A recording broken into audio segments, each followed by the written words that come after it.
A esperança do profeta, Lamentações de Jeremias 3, do 22 ao 26. Depois de Isaías, do profeta Provérbios, de Isaías, Jeremias, Lamentações. Os irmãos acharam? Vamos ler.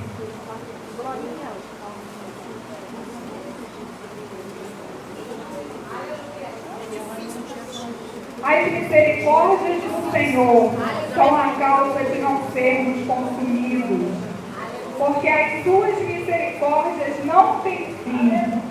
Novas são a cada manhã. Grande é a tua fidelidade. A minha porção é o Senhor, a minha herança é o Senhor, diz a minha alma, portanto esperarei nele.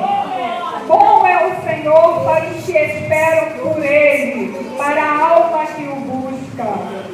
Bom é ter esperança e guardar em silêncio a salvação do Senhor.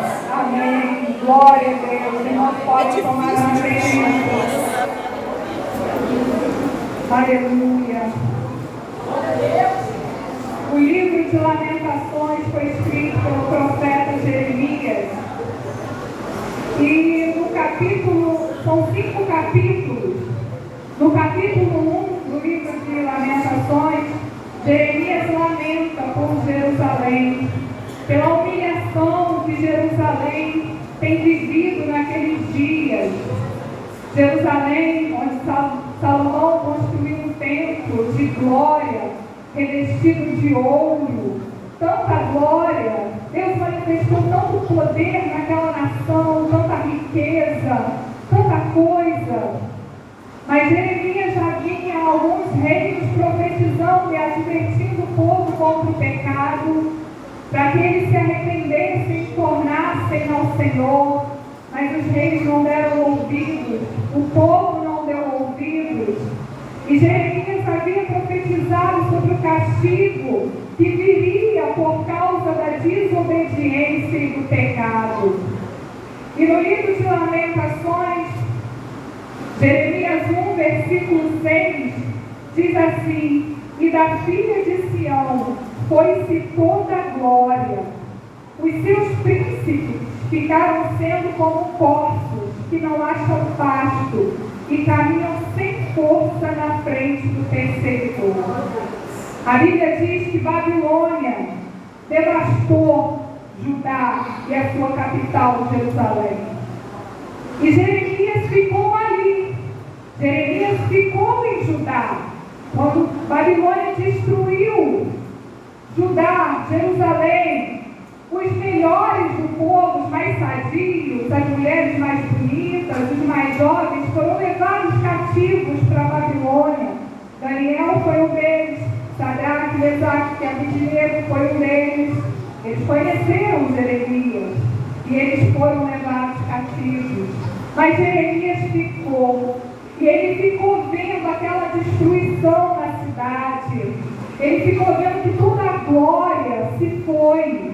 Que eles estavam tirando o que eles tinham de mais precioso por causa de comida, porque estavam passando fome, crianças ficaram sem mãe, tanto sofrimento naquela nação. E Jeremias chorava ao ver tudo isso, e o capítulo 1 ele relata toda a devastação que ele estava vendo, e que ele já havia profetizado há tempos atrás que o juízo de Deus viria por causa do pecado.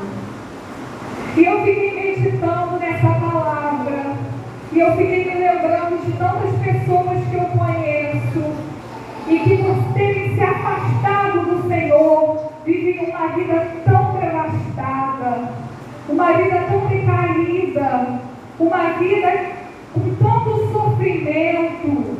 E eu falei, meu Deus, precisamos falar mais sobre o pecado. O pecado é nocivo ao homem. O pecado é capaz de destruir. O pecado ele destrói um homem, uma família, uma nação. A Bíblia diz, e aí eu comecei a meditar nessa palavra. O que é pecado?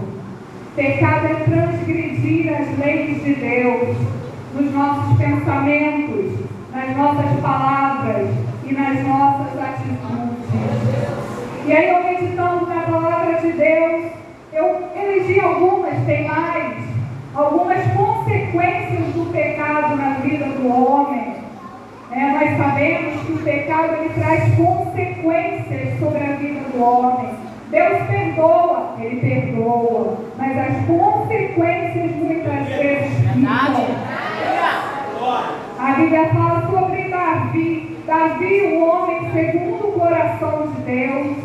Deus amava Davi, Davi era sensível. Eu amo a história de Davi, em 1 Reis, 2 Reis. E a coragem, a fé daquele homem, a vontade de vencer, de conquistar, de ter Deus na vida dele, na direção, no controle de tudo. Mas a Bíblia fala que ele pecou, ele adulterou.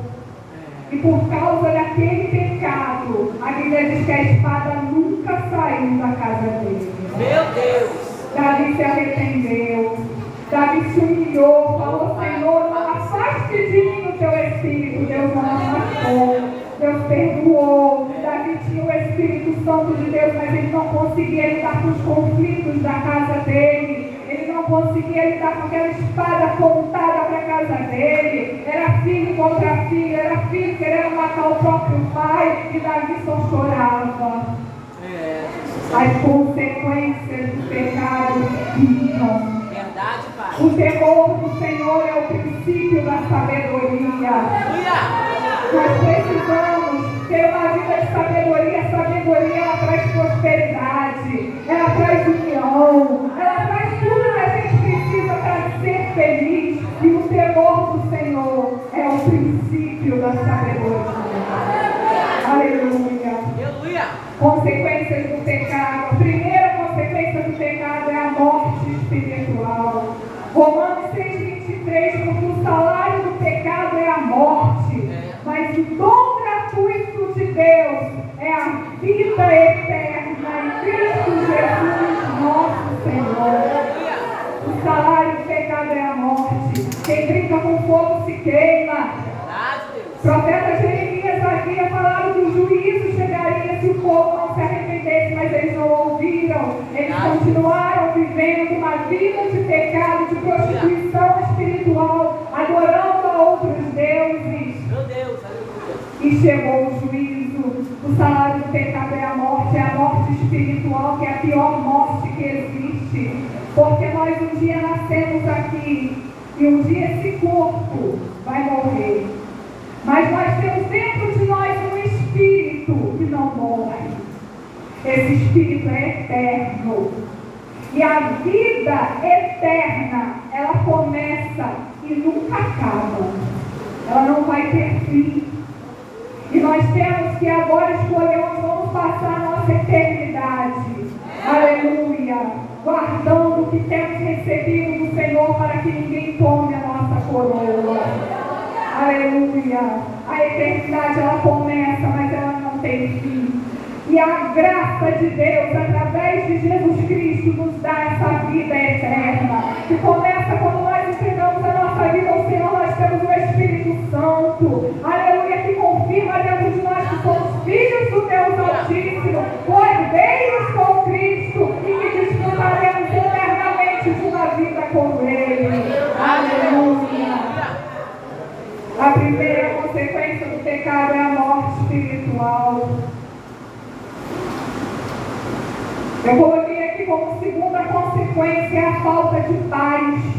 Verdade. Isaías 57:21 diz que os ímpios não têm paz, não têm sossego. A pessoa vive uma vida de mentira, uma vida de adultério, de prostituição, enganando um, enganando o outro, não tem paz, não dorme direito, vive preocupado, vive aflito, vive sem paz. Os ímpios não têm paz, diz o meu Deus, mas o mesmo profeta Isaías, profetizando a respeito do nascimento do nosso Senhor e Salvador Jesus Cristo, ele dizia: o nome dele será maravilhoso, conselheiro, Deus forte, Pai da eternidade e príncipe da paz. Aleluia! Se você não tem tido paz, por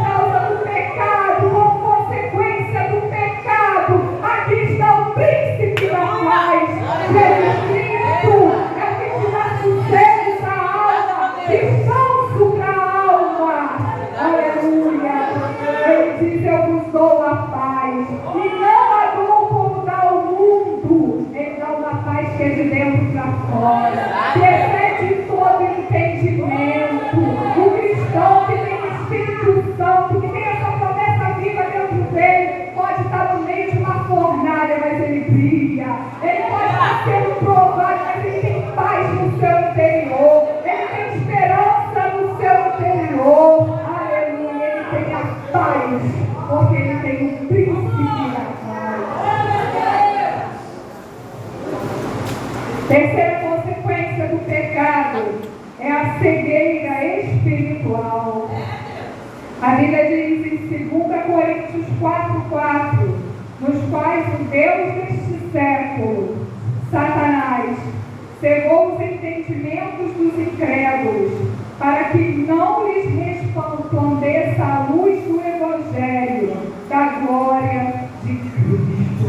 Obrigada, meu rei. O Deus deste século, Satanás, cegou o entendimento dos incrédulos, para que não creiam em Jesus. E essa consequência, o pecado, ele faz isso, ele tira o sentido, ele tira a visão espiritual. A pessoa, quando ela se afasta do Senhor, ela vai perdendo a sensibilidade, porque o cristão, ele erra. Quantas vezes nós não erramos e sentimos aquela tristeza, lá dentro do coração? O que é isso? É porque eu e você temos o Espírito Santo. E ele nos convence do pecado, da justiça e do juízo. Quando erramos, ele diz, não está certo. Você sente dentro de você. E você se arrepende porque você não quer viver sem a presença desse príncipe da paz. Você não quer viver sem o Espírito Santo, que é o Senhor da salvação. Ele é o selo que o cristão tem. Aleluia, aleluia. Nós temos o selo, o Senhor da salvação é o Espírito Santo que habita em nós. Obrigada, meu Deus. Glória a Deus. Mas o pecado, ele vai cegando. A pessoa, quando peca aqui, não se arrepende. Daqui a pouco peca ali, não se arrepende. E ela vai fazer o que quer. Não dá mais ouvidos a ninguém. Não dá mais ouvidos à família. Não dá mais ouvidos a pai. Não dá mais ouvidos à mãe. Não dá mais ouvido ao pastor, à pregação. E ela vai seguindo seus próprios caminhos, achando que está encontrando a liberdade. Mas ela está se aprisionando. Porque a verdadeira liberdade está em Cristo Jesus. Se pois o Filho nos libertar, verdadeiramente sereis livres. E essa falsa liberdade que vai conduzindo a pessoa ao pecado, vai trazer um jugo sobre ela. A Bíblia fala algumas vezes sobre o jugo, e o jugo era muito comum se ver naquela época. Era uma peça de madeira que eles amarravam nos bois para prender os carros, e o boi não tem escolha, tem que ir para onde o carro vai. O boi fica atado, preso naquele jugo, e assim é o pecado. O pecado vai enlaçando, vai cegando, e a pessoa vai ficando presa ali. Não consegue mais andar sozinho, vive escravo do pecado. Verdade, Deus. Quarta consequência do pecado é o sofrimento pessoal e de inocentes envolvidos. Uma vez eu li um livro que um professor deu no seminário. O título dele é O Pecado é Coisa Séria. Na capa daquele livro tem um cemitério. E a palavra, o tema principal é o salário do pecado é a morte. E nesse livro tem uma frase muito interessante que diz: é possível sofrer sem pecar, mas é impossível pecar e não sofrer. Quando eu li aquela frase, eu fiquei tão impactada, eu falei, meu Deus, é verdade. É possível sofrer sem pecar, nós somos provados. A Bíblia diz no mundo, Jesus falou no mundo, tereis aflições, mas tente bom ânimo, eu venci o mundo, você também vencerá. Você pode enfrentar uma provação, mas ela vai passar, porque Deus está contigo e em Cristo Jesus somos mais do que vencedores. Prova nenhuma dura para sempre. Nós temos uma esperança viva no nosso coração e temos a fé que vence o mundo, que é a fé em Jesus Cristo. Aleluia! É possível, mas é impossível pecar e não sofrer, porque o pecado traz consequências. E aí falamos tanto de pecado, e aí a Bíblia traz uma lista de pecados. 19 e 21. Porque as obras da carne são manifestas, as quais são prostituição, impureza, lascívia, todos os pecados de ordem sexual estão aqui, pornografia, todos os pecados, idolatria, feitiçarias, inimizades, brigas, contendas, porfias, pelejas é pecado, dissensões, inveja é pecado, homicídios, bebedices, glutonarias, e aí todos os vícios envolvidos aqui, e coisas semelhantes a essas, acerca das quais vos declaro, como já antes vos disse, que os que cometem tais coisas não herdarão o reino de Deus. E o pecado traz sofrimento para a pessoa, que vive sem paz, que vive cega, que tropeça e não sabe o que tropeçou. E traz sofrimento também para os inocentes envolvidos, para a família envolvida. Quantas pessoas vivem situações tão difíceis porque tem algum familiar, alguém em casa que é envolvido com vícios. E aí a família, crianças sofrem. Por famílias que se divorciam, que se separam por serem egoístas, não pensam nos inocentes envolvidos. Na história de Judá e Jerusalém, nós temos tantas crianças, não tendo mais a mãe, não temos mais o pai, por causa do pecado. Agora, qual é a solução? A solução é o perdão de Deus. A solução é a misericórdia que nós vemos aqui em Lamentações 3. Nós temos que saber diferenciar o sofrimento que é por provação e o sofrimento que é consequência do pecado. O sofrimento que é por provação, meu irmão, fica tranquilo que você vai sair daí, porque Deus é contigo. Aleluia. Agora, o sofrimento que vem em decorrência do pecado precisa de arrependimento. Aleluia. Precisa de se voltar para o Senhor.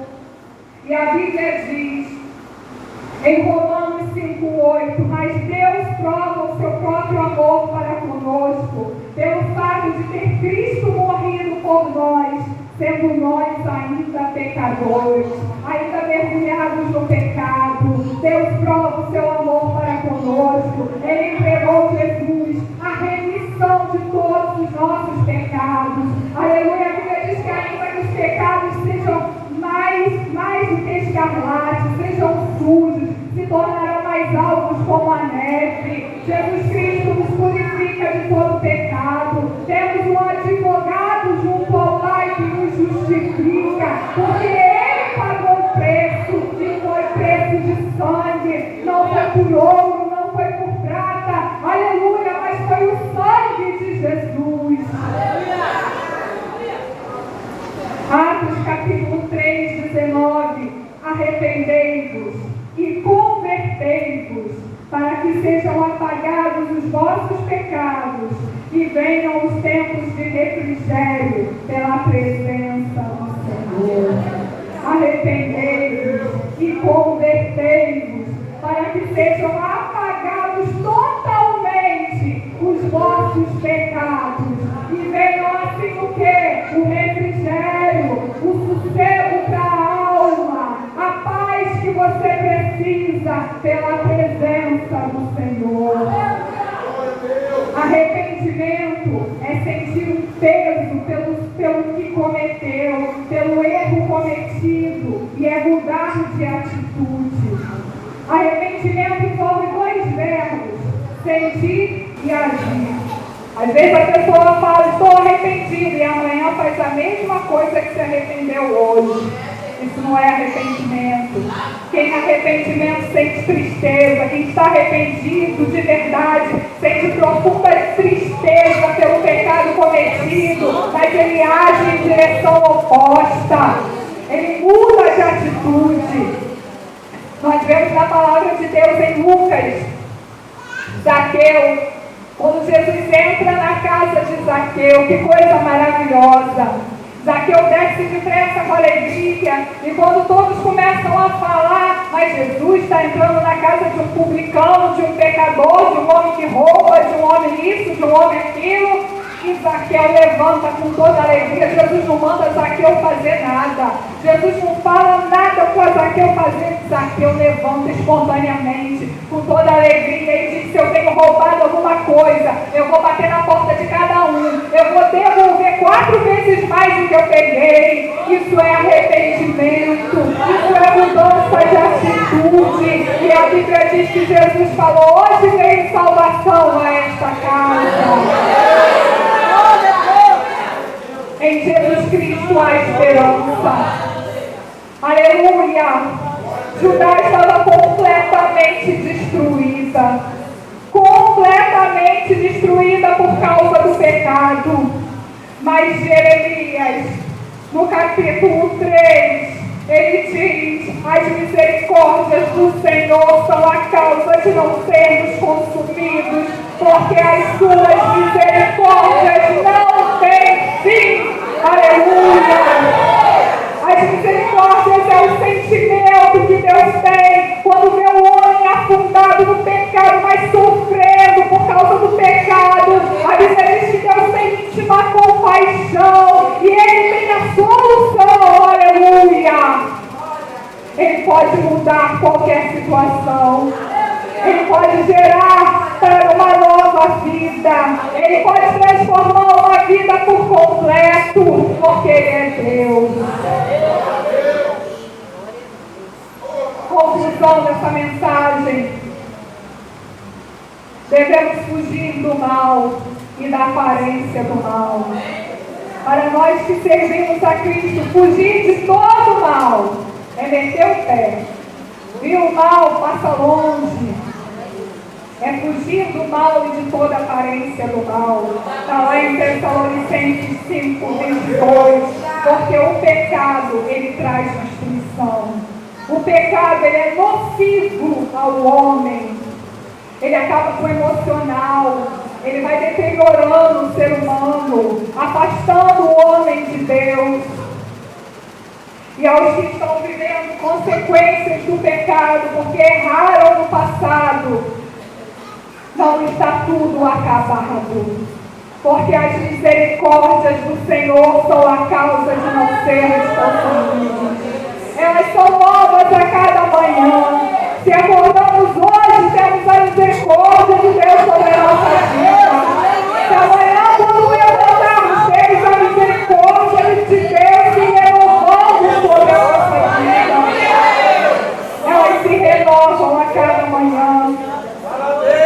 A nossa porção, a nossa herança é o Senhor, é o que temos de mais precioso. É o que temos de mais precioso, é o Senhor. Não podemos deixar ao Senhor. A Bíblia diz que aqueles que abandonam o Senhor abandonam a fonte das águas vivas. Se com Jesus está difícil, sem Ele fica muito pior.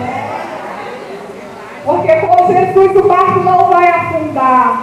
Você só vai criar raiz, como as nossas irmãs louvaram aqui. Aleluia! Você vai aprender que matando um leão hoje, amanhã você pode matar um urso e depois matar um gigante. Aleluia!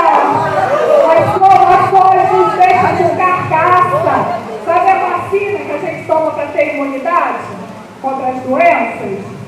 As provações deixam o cristão com imunidade, mais resistente. A gente para de ser mole ou manteiga, passa a suportar mais as coisas, a saber lidar com as diferenças, a saber lidar com o irmão que é mais fraco, que é mais difícilzinho. A gente aprende a ter paciência, é na provação. A Bíblia diz que as tribulações produzem paciência. A minha porção é o Senhor, diz a minha alma, portanto esperarei nele. Bom é o Senhor para os que esperam por Ele, para a alma que o busca.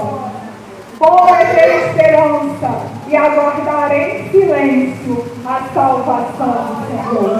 Creia, Deus está no controle de tudo. Aguarde em silêncio, confie. confie no Senhor, porque as misericórdias de Deus estão se renovando, porque a graça de Deus está sendo derramada sobre a sua vida. Se por algum motivo você entrou neste culto aqui nesta noite aflita, sem ter uma direção, o Espírito Santo de Deus está falando a calma do teu coração. Eu estou no controle, eu te sustento, você tem uma fortaleza, aleluia, nada vai te derrubar, você não vai perder a guerra. Somos mulheres mais do que vencedoras. E eu agradeço nessa noite essa rica oportunidade. Que Deus abençoe os nossos irmãos de Barata, de Campo Largo, das Irmãs Veredas, as nossas irmãs das outras igrejas. Leve um abraço do pastor de vocês, né? E que Deus nos abençoe. Eu agradeço a oportunidade.